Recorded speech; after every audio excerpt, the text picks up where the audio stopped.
Jordan is building a bridge between sectors and businesses that are for purpose and those that are for profit. His triple bottom line, people, planet, and profit ethic is designed to be embodied, not just as a business framework. As the executive director of Journeyman Triangle and a Boys to Men USA affiliate, he works to provide boys access to a community of conscious, healthy adults. He believes teaching children emotional intelligence, radical candor, and sharing with them an ethic of compassion, collaboration, and truth-telling is the best path to transform the world of abundant grace. And also welcome Nicky Wilkes.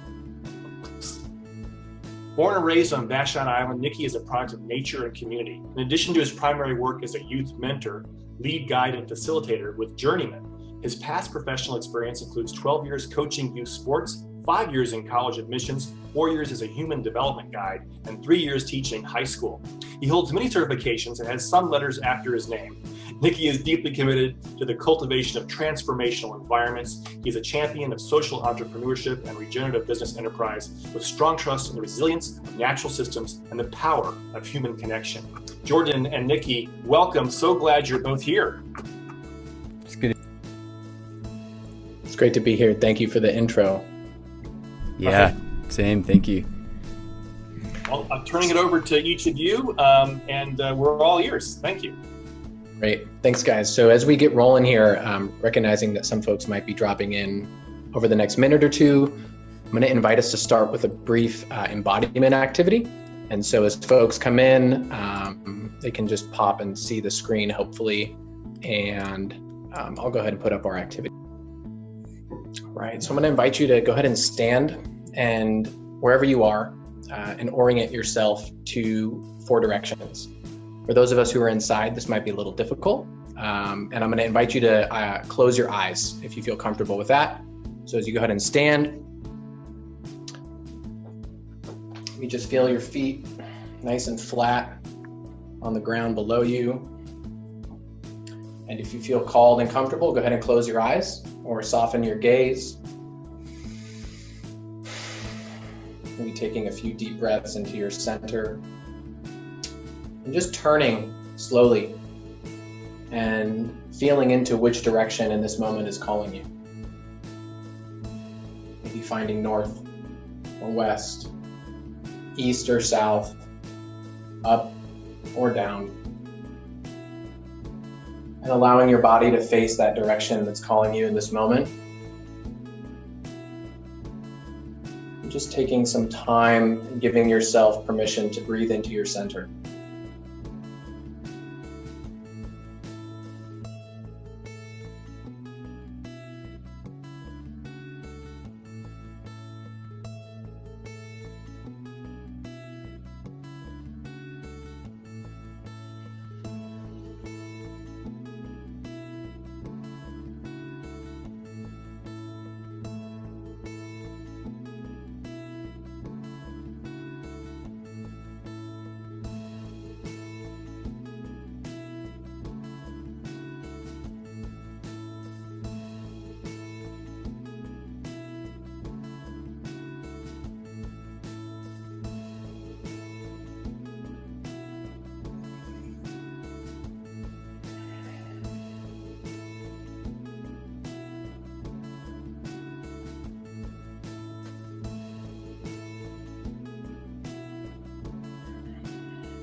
And then gently, on your own time, finding your way back to this place and time. Maybe opening your eyes. And slowly, gently bringing yourself back to the lovely screen that is so many of our ways of connecting these days.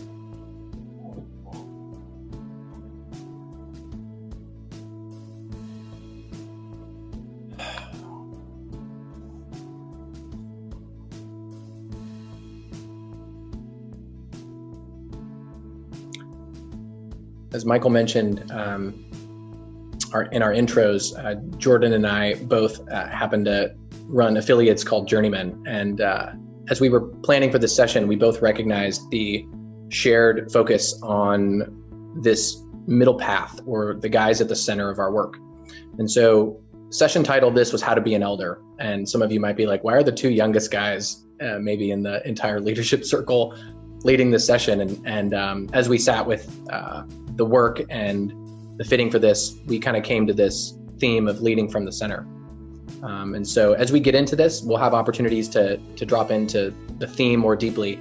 But I'd love to start just with an acknowledgement of place. For me, I'm checking in from Duwamish indigenous lands here in the Pacific Northwest, and grateful for the grace and permission to do the work that we do, much of which is out on the land.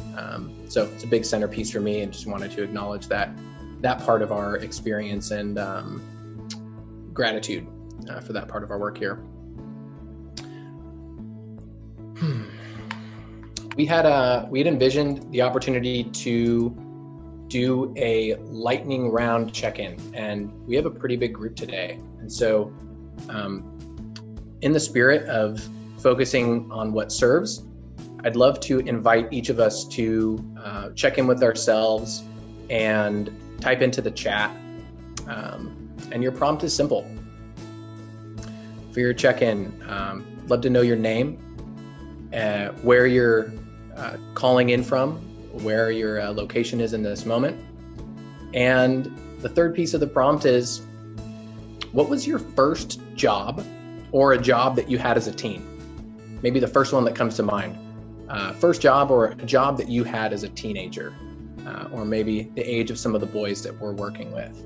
And so as you can, checking in, name, where you're calling in from. If you want to add a feeling word or two, you're welcome to do that. But curious who's in the space.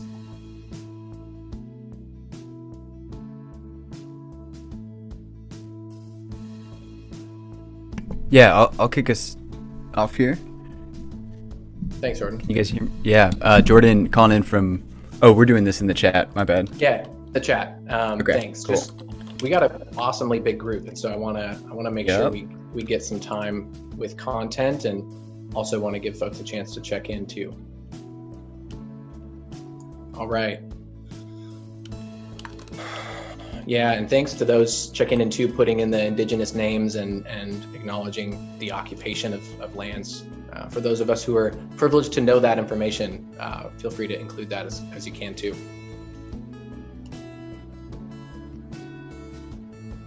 Nice. We had some folks, janitorial staff at my high school, Love it. Hardware store clerk in high school, line cook, delivering newspapers. Anything standing out to you, Jordan?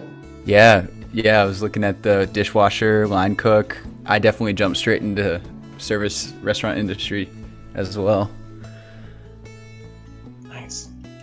Keep them coming. Laundry service, strawberry pickers.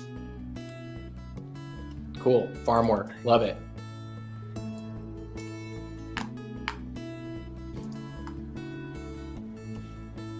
Waiter at a diner, mowed some lawns, classic landscaping jobs. A lot of our guys up here are finding that summer work and staying busy. Automotive shop. Nice. Love it.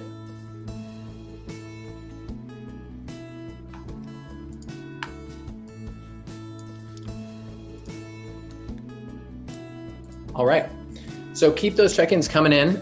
This will help Jordan and I kind of tailor some of the convos here, knowing who's in the space. And some of you might be wondering why we're asking about your first job. That'll get more clear here in a little bit. But I'd love to hand it over to Jordan to share a little bit of a story and perhaps provide a little bit of context for why we're talking about leading from the center and focusing on leadership built within our organizations.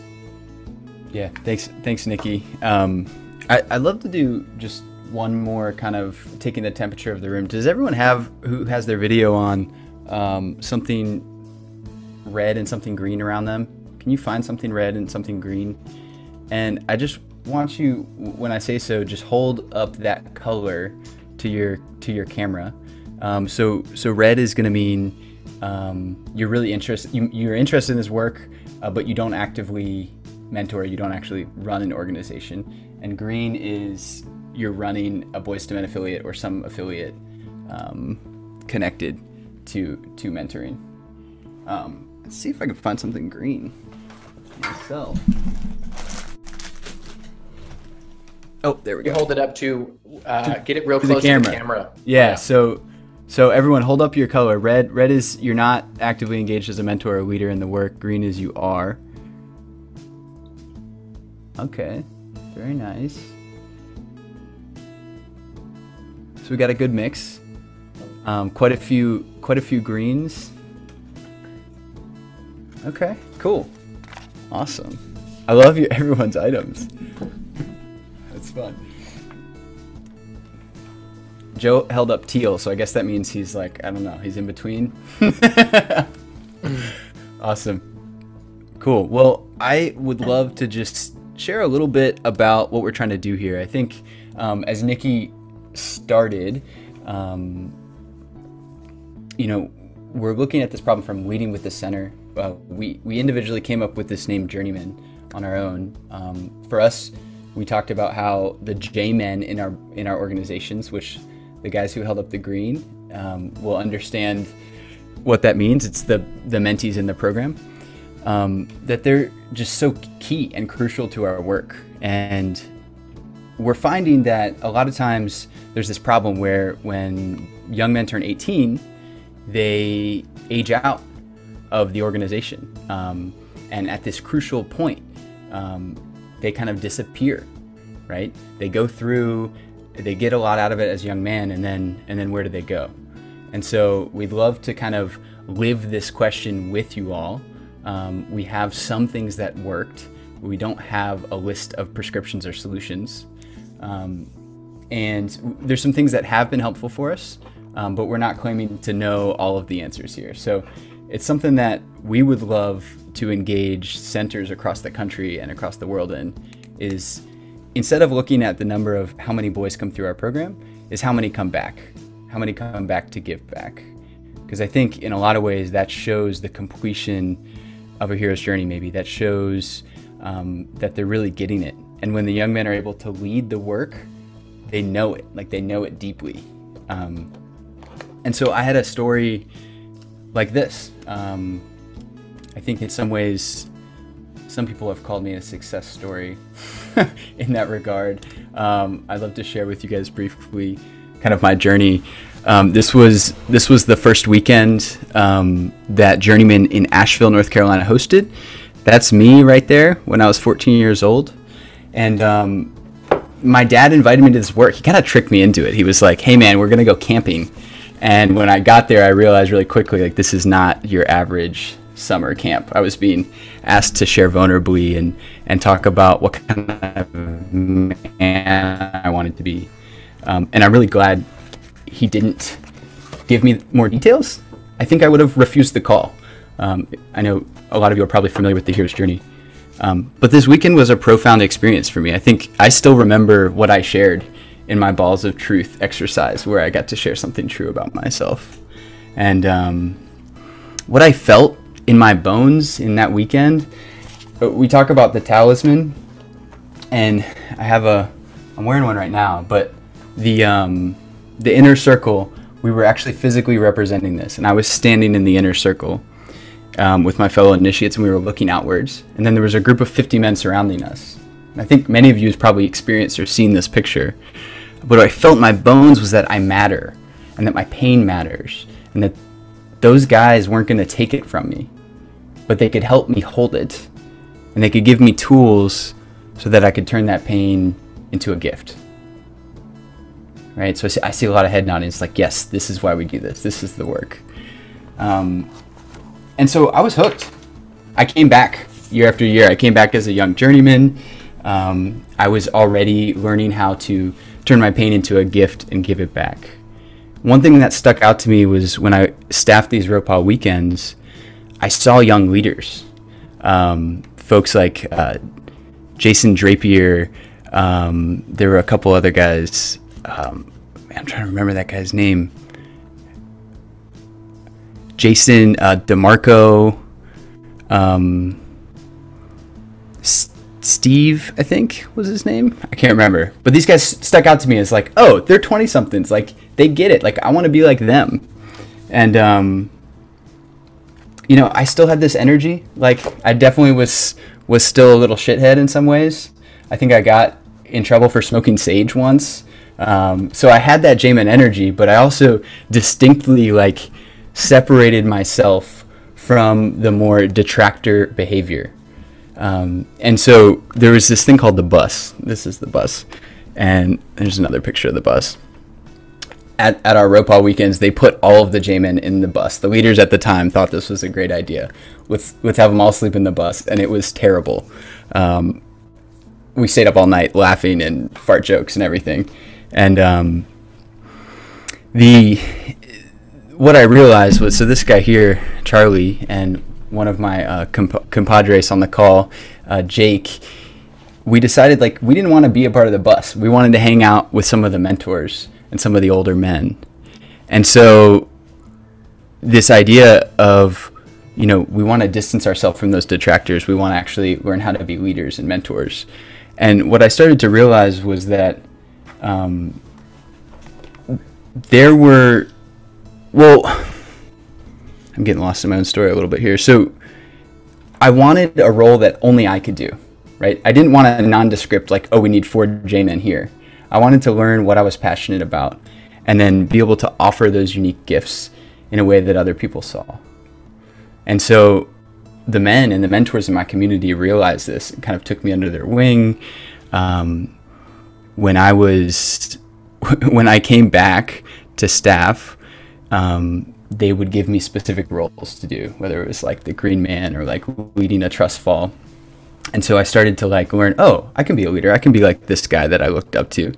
And meanwhile, back in the groups, eventually I turned 18, came back as a mentor, came back as a full staff. And these mentors who saw this leadership potential in me invited me to a ROPA summit where we talked about, you know, what are the processes we're doing? How can they be better? And me and those other 2 guys who left the bus proposed a plan. We said, hey, we need a role of J-Man coordinator. And at 17, 18, 19 years old, we said, hey, here's the problem. The J-Men aren't engaged. They need to be here to serve, not just to experience another weekend, right? They might be experiencing this refusal of the return, where they're coming around on the tail end of this hero's journey, and they're refusing to step into a different role as a mentor. And so we created a structure for them to do that. And eventually, we ran that for 3 ROPAs, and then we came back and we were honored in the transition to full staff leadership in 2017. There's a couple other things I'll point out, because when we get into the solution space, I think these are important things that we did right, or that the elders in my community did right. When I was in 2015, I was invited to the Leadership Council. In 2015, late 2015, early 2016, I was invited to join the board of directors for Journeyman Triangle. I served 2 terms as board president before raising enough money to hire myself as executive director. In 2016, I was hired by Journeyman Asheville as the registrar, so there was a financial incentive. I got paid to help sign people up for this weekend. So that's a little bit around how I stayed so engaged and kind of what worked for me.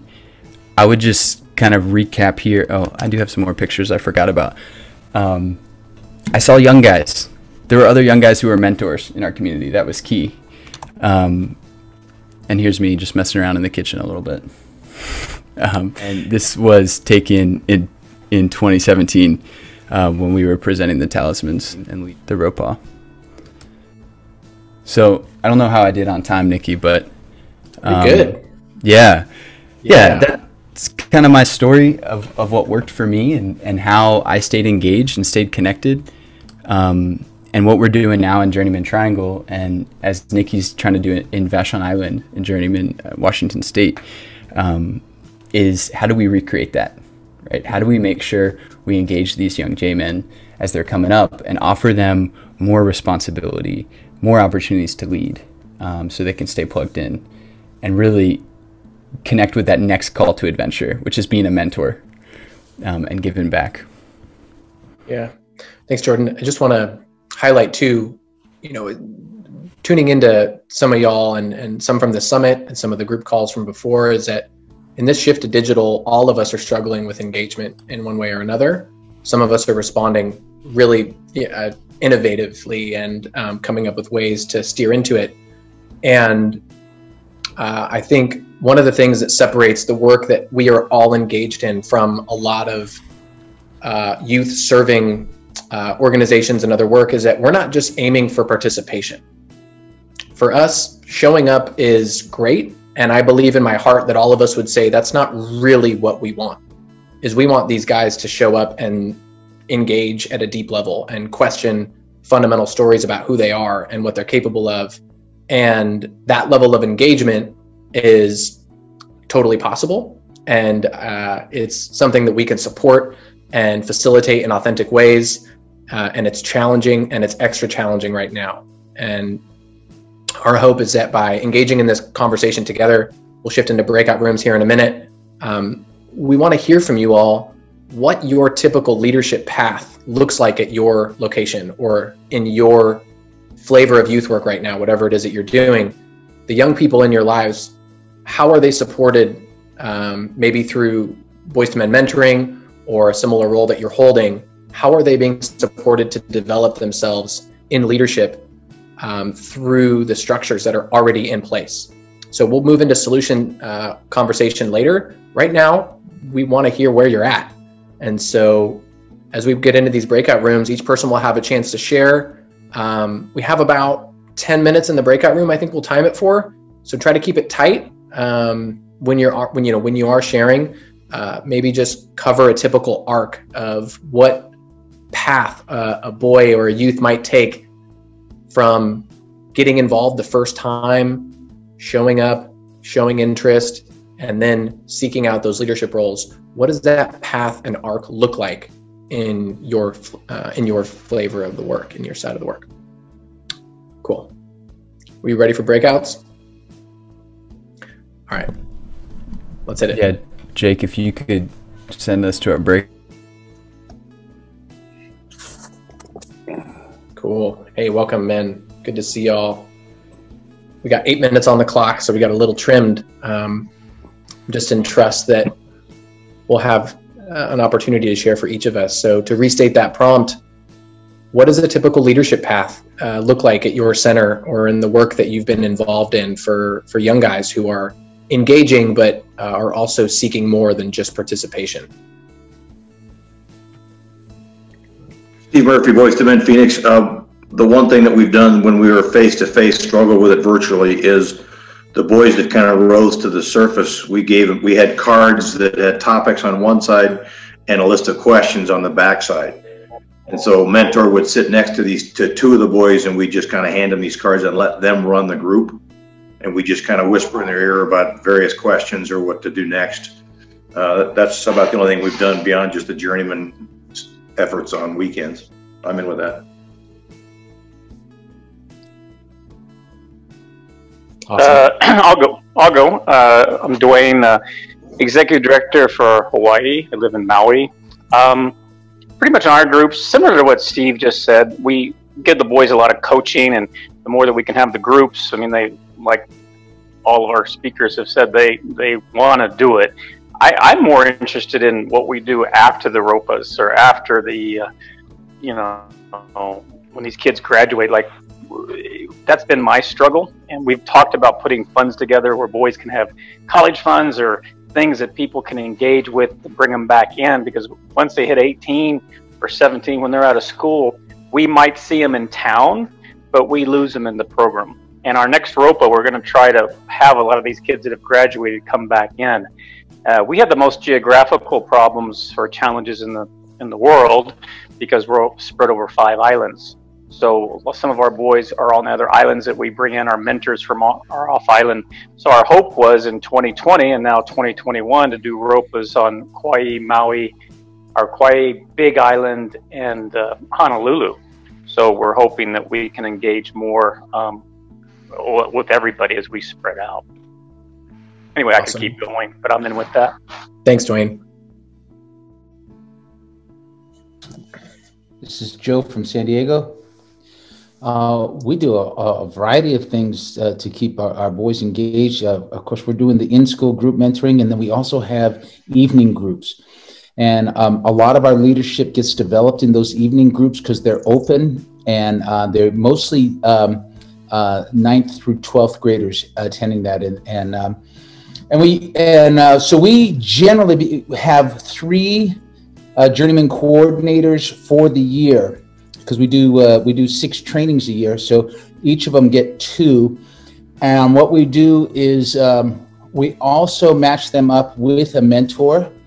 You know, so if we've got like 3 seniors in that journeyman coordinator role, they will have a freshman or a sophomore that they're mentoring, and then when they graduate from high school, those guys step into those roles to work with the journeyman on the weekends.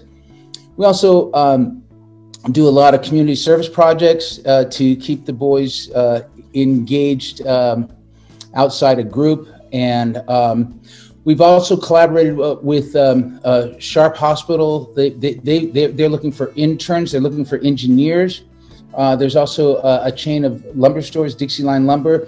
And so we help these guys get their first jobs, get job placements. And we've actually hired 4 former boys, to be on our staff, to be our facilitators. In fact, we have one young man that is Jose Garcia. You guys probably know him. He is our program manager, but he's also been in the program for 10 years. He's 24 years old.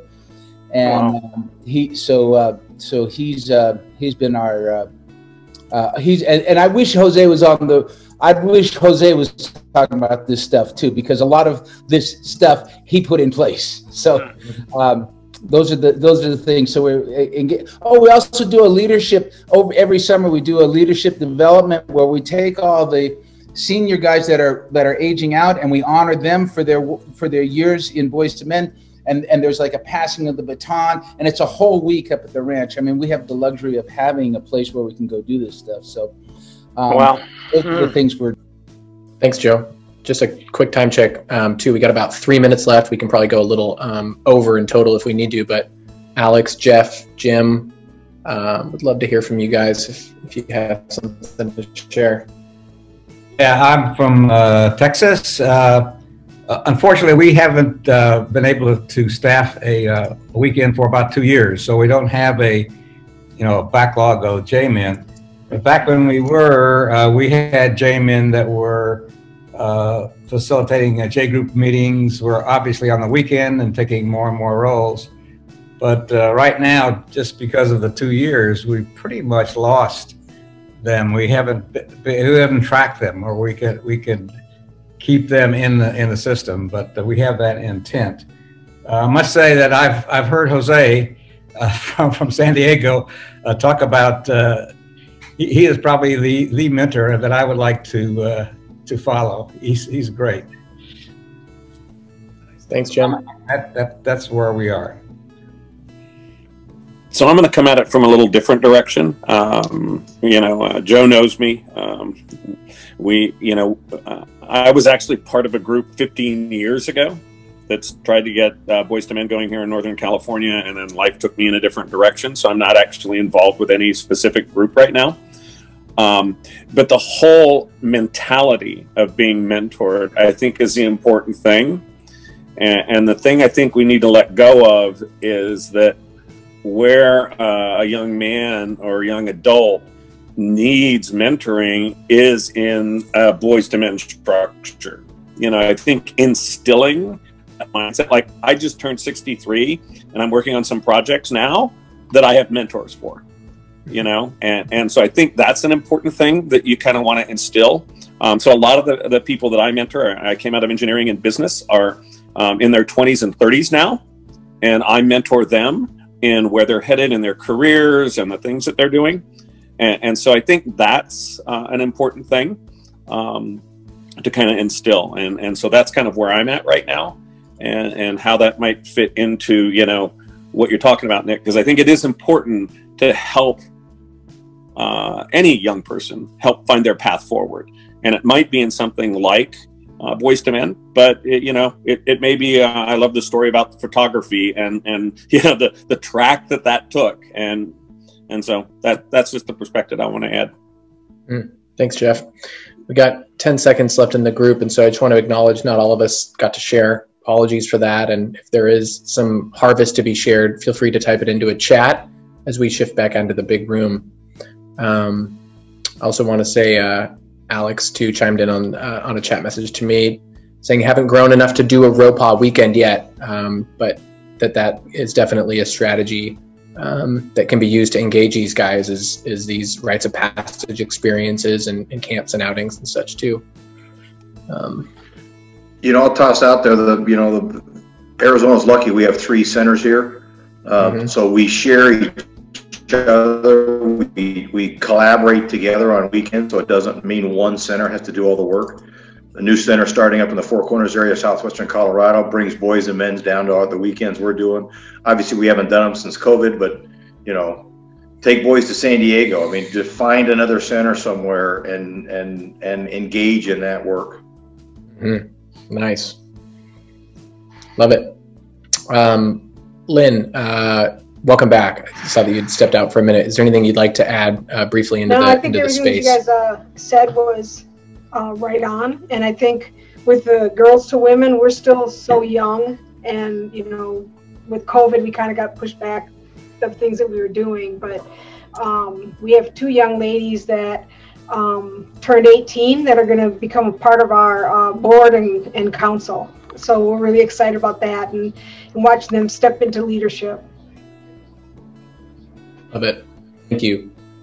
Yeah, we put out the call to our involved guys, especially the ones who just stayed showing up this whole time. And there's one thing that feels special, especially for those of us on a small island, is feeling like our work is connected to something much bigger. So as I sit here and I look out in this room and I say, holy shit, there's a lot of us out there engaging, doing this work in our own way, yet such a shared similar mission and vision. Sometimes I think the boys in our circles cannot know that part of it, and really want to encourage all of us to put the call out when we can and say, let's invite, encourage, strongly encourage our guys to show up so that they can see and feel and experience a connection to how broad and deep this work is really reaching right now. Yeah, absolutely. I'm looking forward to sitting in circle with boys from all across the country and world tomorrow. And I've called on one of my journeymen to help lead that session tomorrow, so I'm excited about that. So I'd love... Hit it, Jordan. You're on it. Yeah, I'd love to just go into some kind of synthesizing space, looking at, how do we pull out of these breakouts and kind of the work that Nicky and I have been tossing around, some solution space. Mm-hmm. I think the framework of the hero's journey is really helpful for this. I might call on that again.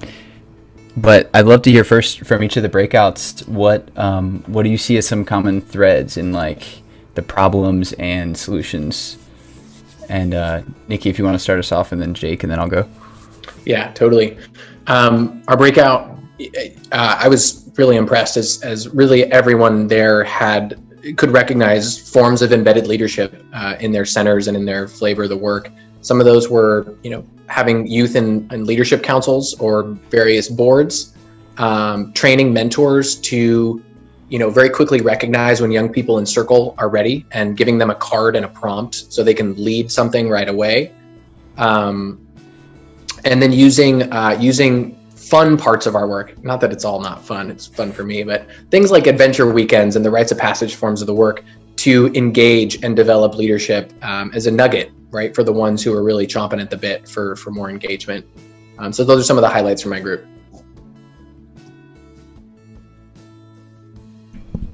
Jake, did you see any common threads in your breakout?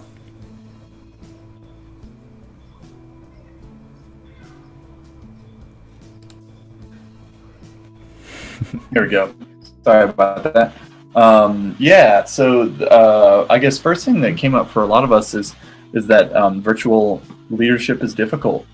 So it's difficult for the young men to take leadership of a group over a screen because it feels more formal or more business-like and more intimidating to a lot of these guys. They don't really have a whole lot of experience over the Zoom platform, even though they do have a lot of experience over like various streaming platforms like YouTube or Twitch or things like that. But relating directly with people and leading a virtual group there's a steeper learning curve, like you said, Nicky, earlier on.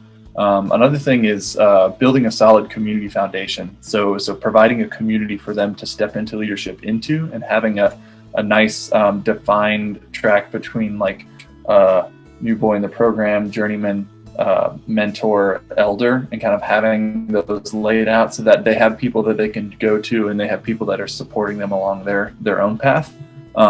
And the last thing is having a system of responsibility and accountability set up so that they have, walls to push up against, and that they have people who are there to lovingly support and challenge them.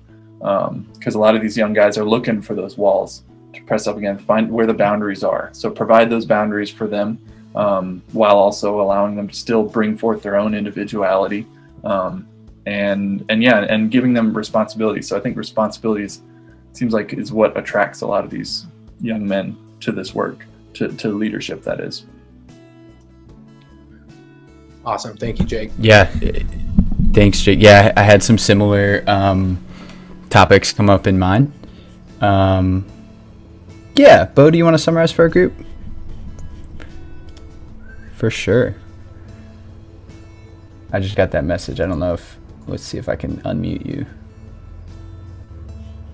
Ask to unmute. Did you get that?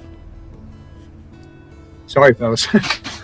One topic that was consistent is when we give, for instance, the journeyman a responsibility, like assigned to him a new inductee, or when Richard said that, and then Dave Bodek said the journeymen are invited to the weekends to serve. And what I'm hearing from the group was when the mentees, while they're still mentees, when they get a taste of that reward from helping somebody else, that's kind of like the hook, and we're sinking the hook, and then they want to hang around and they want to serve, and that will generate them being the next generation of leaders. Thank you. Yeah, thanks, Bill. Yeah, I some of the things that stuck out to me were in some developed models. Guys in Virginia seem like they're doing a good job in hiring the young men who stick around and come back as mentors as the circle facilitation leaders. So giving them roles. I know that was a big solution for me in being 18, 19, 20 years old, is that like it was an extra incentive to stay around, because I'm sitting here looking for work, and if this can also be something I do for a living and for a paycheck, then that's awesome. Can I piggyback off that briefly, Jordan? Yeah. So one of my backgrounds is the traditional business world, I'll call it, and more recently I've been playing in circles of social impact investing. And I went to a conference called SOCAP, and one of the things really struck me was a quote that I pulled, and it was, if you want to have the most impact for your dollar, invest it at the bottom. And I think about a lot of the youth, right? Youth being the most financially unprivileged in the work. Some of them very much so, but young people, right? Youth in general just don't have financial resources. And one of our strategies that we had highlighted is just pay young people to do the work that needs to get done in your org, right? Whether it's menial stuff, they can get trained to do it.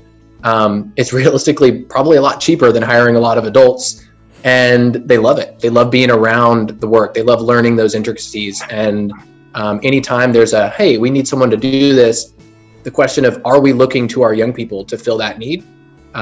If not, great, but are we at least looking there as an option, whether it's leading groups, doing logistics and prep for weekends and camps, or admin stuff around the office? Volunteering is great. And for us, there's a lot of guys who really just don't have that extra giveaway yet. They're really in that space where if they're making decisions, money's a big talker. And that's been a really effective one for us as well. Yeah, Yeah, I think this. So I'm going to show this picture here. So this idea of the hero's journey, I'm sure some of you are familiar. If not, this is part of Joseph Campbell's work. He talks about kind of the story behind all stories. And I think the journeymen in our organization, they go through this, right? When they go to an adventure weekend, they go through these steps. When they go through the group mentoring circles, they also go through these steps. And there's two things I wanna point out. There is this first one, the refusal of the call. I think when and the call to adventure, when we're talking about the context of a group, a young man, a journeyman being involved as a mentee, and then being invited to come back as a mentor, right? The question I ask is, are we inviting them back? Are we explicitly inviting them? Say, hey, dude, I see that you're a leader. I need your help here. That's with the group mentoring circle. The other thing is, before the return, there's this piece of the refusal to return. And I think some boys fall in this space as well, right? Where they don't actually want to come back. They want to stay in that relationship, maybe because they haven't seen what's next, or maybe because it's not comfortable. We definitely see this on the rites of passage weekends before we started implementing it specifically as a service element, as you have to apply to be a JMN staffer at the weekend, right? They want to go through the weekend as it's another experience for them. And so they go into this special world, they do the ordeal and they love it, and then they don't want to come back with the gift. And so it's an interesting dynamic that I think is really helpful for us as mentors and leaders to think about, okay, have I clearly defined the path from them to move from I am receiving help to then I am giving help? Because if not, we've got some work to do. And then the other piece is, are we doing that? And then they're not there yet. There's uncomfortability. There's something blocking it. There's other things that are more exciting or more fun. So I think to tie it back to being an elder is really stepping away and saying, how do I empower you to lead? How do I give you more responsibility? Because that was the biggest thing Jake and I figured encouraged us, was knowing that we're going to get more responsibility, not less. We're going to be required to lead. Like, I feel like a man when I can say, oh, like, I actually do have something to teach. I've made that full circle. I have this gift that I can bring back to the community. And so I just want to challenge and invite you all to look at that in your communities and how you can do that and how you can do it more. So I'll just kind of highlight, bullet point a couple of, the unsustainable model and then the sustainable model. And maybe I can get Nicky's help here to kind of contextualize this a little bit. But in the unsustainable model, we see ourselves as mentors, as hierarchically distanced from the mentees, and as we're providing a service to them, right? On the flip side of that, in this regenerative model, we see the journeymen as young men and as folks who are in training and potential new mentors. And we're looking at them as, yes, they might be in a different place than us, but I see something of myself in them. I see my inner child in them, and they can see their mentor and their kind of next level capacities in me. That's one of them. Right? You got something else? I just feel that reciprocity, right? Are we looking at them as teachers at the same time? Right. And if not, why? And in a way, we are showing up in service, and at the same time, can we recognize how our young guys are also showing up in service when they're choosing to share themselves with us in that way? So to me, that's this really beautiful homage to reciprocity in that. Daryl, I see your hand raised. I'd love to invite you to contribute something. I'm getting a huge aha. As an educator, and I'm new to the Boys to Men Richmond group, former educator at Howard University. What I see now is the typical role of the educator is to present challenges without reciprocity rewards. there is no connection. You don't have a personal relationship. You don't want to have a personal relationship. The distinction between mentors is you're encouraging a personal relationship, and there is a reciprocity reward that the mentee gets to offer. It becomes critical in their development. It's the goal that they have to share, not just with you, the mentor, but with everybody. They get to see this as their personal value. And I'm glad that the two of you, three of you are saying this, because again, I do feel like I'm 17 listening to you guys. Oh shit, that was the missing piece. That's why I didn't gravitate to the professors. I gravitated to the old guy with the beard in the park who played chess. Because when he told me to sit down in an empty seat and he taught me the game, I now had gold. Thank you. Thank you, Daryl. Yeah, beautiful. As we skate towards our end time, I want to make sure we get some time to really hone in on some of what we feel like are some strategies that have worked in our centers and perhaps in other flavors of the work. One thing I'd like to highlight is an idea that came up actually from one of our young guys. Maybe we all kind of have someone who comes to mind when we think about our centers like Champion. This young dude, Max, he did a trip with us in 8th grade, and every single year after that, he was just taking every single thing we threw at him. And one of the things he was like, well, we have all these ideas and, a lot of them cost money. He's like, what if the org just had a little bit of money put aside for these ideas that we have, so that we can just have a simple process to be like, hey, cool, we want to go and travel and work with this inner city group and do a circle with them. Okay, where does that come from? And so we call it a leadership stipend, right? We give guys the ability to really simply basically just pitch us up to $500, right? And we're just like, great, this sounds awesome. We put a little bit of money aside in our budget every year, and dudes love this, right? They get excited, it's entrepreneurial. And that same kid, Max, he's using it right now to start his own podcast. And so we're just giving this dude a platform to share his gifts with the world and taking some of that pressure off with money, being like, how many young people right now, boys or young women in our centers, are saying, yeah, I want to do this, but money's a problem. So can we ease that a little bit with some leadership stipends? It's not even really about our work. It's not really about Boys to Men or Journeymen in this case. His podcast is about him and his gifts. And we're just giving him a little nudge to step into that leadership with a stipend, making it really simple for him, right? Yeah. Jordan. I love that. No, I love that. I think one of the kind of colloquial terms I came up with when thinking about the difference between these two styles was around, instead of lighting a fire under their ass, we're helping them find their fire. Right? Like, and there's an important distinction there. Like, they might be in responsibility, but it's not a downward pressure. It's coming up. Yeah. So that's something that struck me.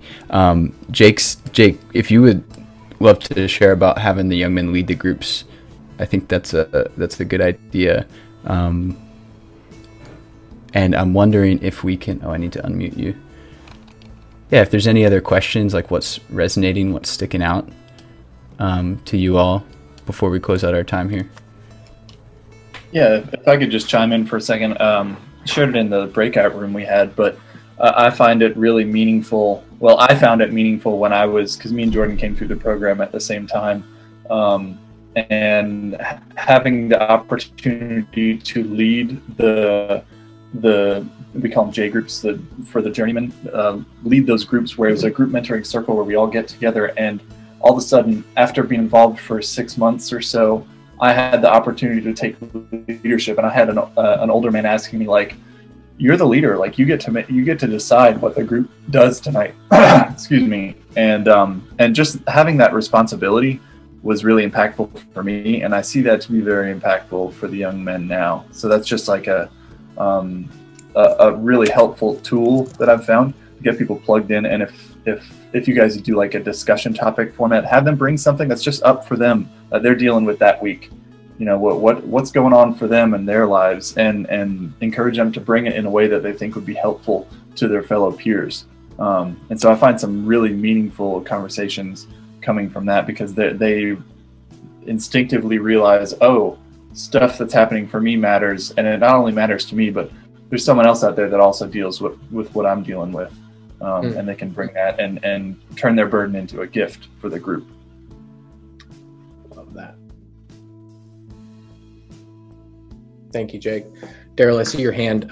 I think we'll have some space to hear from you in a minute. I have one more piece to share, and that is, when we started with our sweet spot, and that was working with high school boys. Before we did anything, we invited them to a quest, and we focused on rites of passage because that's where our background and training came from. We didn't have circles, and it was exciting. We got guys involved, and since then, every year we've reached back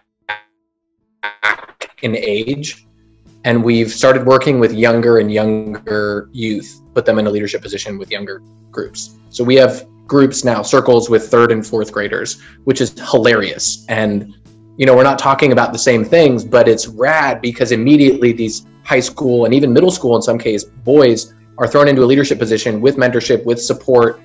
And that model is regenerative. That model is sustainable because we're not paying the same number of adults to staff in the same way. There's this beautiful kind of trickle down of genius and wisdom that happens when young people who don't see themselves as leaders are immediately put in front of younger people who automatically see them as a source of wisdom. They automatically see them as a potential mentor.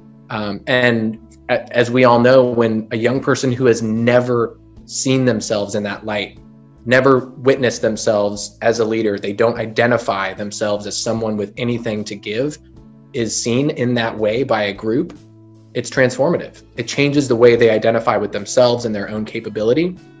And we've seen more guys transform in those roles of leading a camp, a 1-day or 2-day camp with 4th and 5th graders than they did in the experience where we had them for 10 days out on the land and they fasted for 24 hours, right? I got to witness the difference in these young guys and their development, how they were viewing themselves in leadership roles. And it's magical, right? It's a stretch for a lot of us to imagine, right, working with very different groups and different ages, and it's a different format, but I think it's possible, and it actually serves our mission so strongly in supporting and developing young men to imagine working with children, much younger children, with the support of the young men who are already involved. So that's what I wanted to finish with as another example that's really shining for us and brings me a lot of warmth and love just to imagine. Yeah. And can I just add, it's not easy. Like for me, saying, hey, you should run it, and it not being done like good or perfectly, I have to step back and like let that shit go. Like I have to let go of my ego. I have to say, yes, I could do this better. I could facilitate this better. And that's not what's important here. Letting them fail fast and fail forward is what it's important here. So we're talking about it like it's easy. It's not. It's a challenge. I just wanted to. It's not my genius zone either. I really struggle with young kids. I'm a dad myself. I have a 7-year-old. And now that he's approaching that age, I'm like, oh my God, I don't even want to do those camps. Thankfully, other people do. And it doesn't have to be everything that I'm involved in. Yes. Daryl, I want to make space. You've been very patient with your hand. Maybe we'll close with your question for us. No problem. And thank you, because I'm trying to soak up everything I'm hearing. And this may not be the right place to ask this question, but I'm dying to ask this question. When I came into Boys to Men, it was because Steve in the Richmond community said, hey, look, we don't have any black mentors. And I notice it's an intuitive immediately. There is an ethnic coding of acceptance when I walk in the room. How are you guys dealing with that? I mean, to me, that's the elephant in the living room, and we haven't discussed it. And I don't want to burst anybody's bubble, but I think I specialize in bringing that energy, that blessing, and giving that blessing to everybody. I'm not just there for the black guys or the brown guys. I'm there for everybody. But the fact that I'm in the room energy changes. Such an important question, Daryl. Thank you. I don't have that answer. I can say most of the work that we're doing is in a pretty homogenous racial community, a lot of white kids and a lot of white mentors in our spaces. And finding not just representation, but just finding the beauty and diversity is a huge challenge for our center.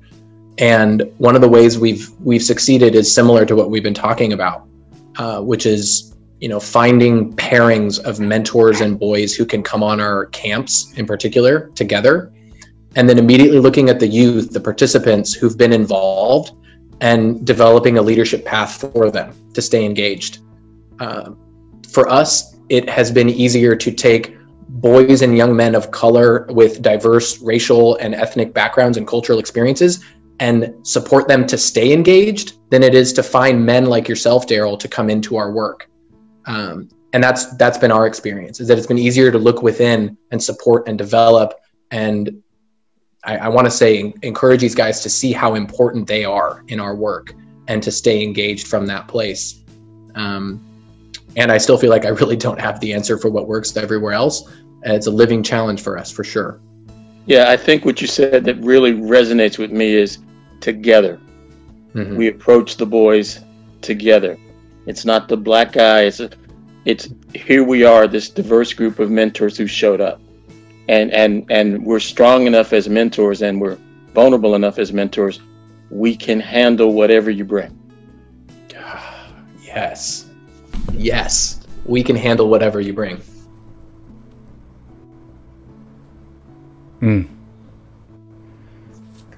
Thank you for that, Joe.